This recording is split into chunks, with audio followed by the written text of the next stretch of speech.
I love giant monster movies. And if you're a fan, you know that they haven't been represented too well on home video.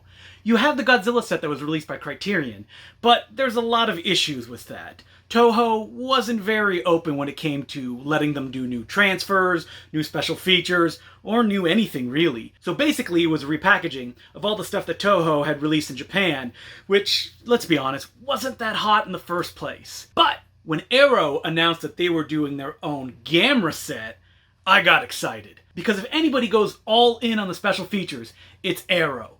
And whoa, boy, did they deliver. Look at this bad boy. It is the size of a 1-year-old baby. This Gamera set also has a difference from the Criterion one, which is the company that owns the property let Arrow do new transfers and new special features. So there's introductions, there's commentaries, there's everything that you would ever want on a Blu-ray box set of Gamera films.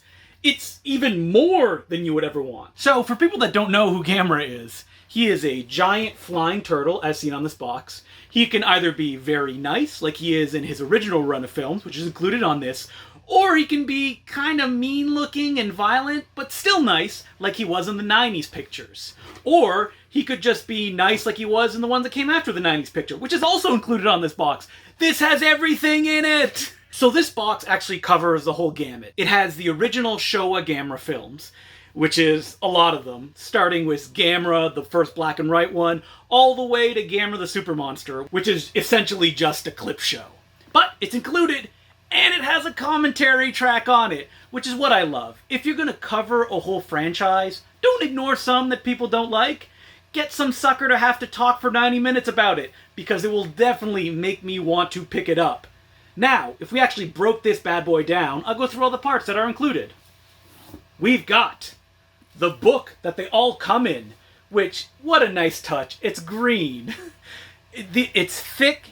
It's a little hard to actually take out of the case, but I appreciate the original art that they put, and that they only made it 2 per slide, giving you a feel that, you know, they're separated, that it feels more like a big deal. And while some of the Showa-era films are included all together, like the last 3, Gamera vs. Jiger, Gamera vs. Zygra, and Gamera Super Monster, I apologize if I said the monster's name incorrectly, which I know I did. That's because, you know, they don't really need their own disc. And what's really great about this is not only is there a bunch of special features in the Showa era, but the Heisei ones, the 90s films, woo boy, there's so many special features. It looks like they ported over stuff that was included on the Japanese discs. It looks like they were shot around the mid-2000s. And there's stuff like interviews with everybody that was involved in the cast. The line producer, the person who did sound, the assistant to the cinematographer. They're all interviewed on this, and you get their whole perspective. 90-minute interviews with the guy that did all the special effects on those 3 pictures. It's everything that you would ever want, including, like I said, new English audio commentary tracks, which I really appreciated, and it's great that the company that owned Gamera allowed Arrow to go in and do all that stuff. Because Criterion did want to make the ultimate Showa Godzilla box set. They even had copies of the films that they were going to do new scans of, but Toho just put the stop on that, and they didn't allow it, which is why the Godzilla set, which, let's be honest, is probably the best that we're going to get, is very much compromised.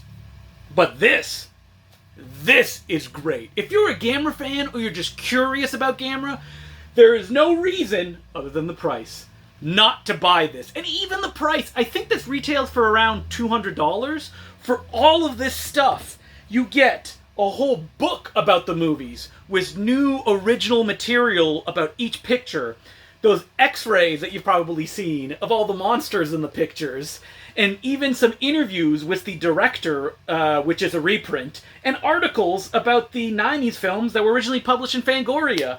And not only this, you also get a hardcover comic book of Gamera, which includes a black and white fan short story that was originally only published in Japanese, even though it was originally written in English, and reprints of the Dark Horse comic books that were published in the 90s to tie in with the release of the 90s Gamera films. Now, that's just going the extra mile. Are the comics good?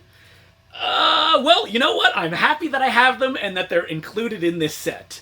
So, if you haven't gotten the idea yet, This Gamera set is everything that I could wish for, and more. So you gotta buy it if you have any interest in it. And I also like to recommend a comic book in conjunction with it. It's a little comic book called KAIJUMAX, written and drawn by Zander.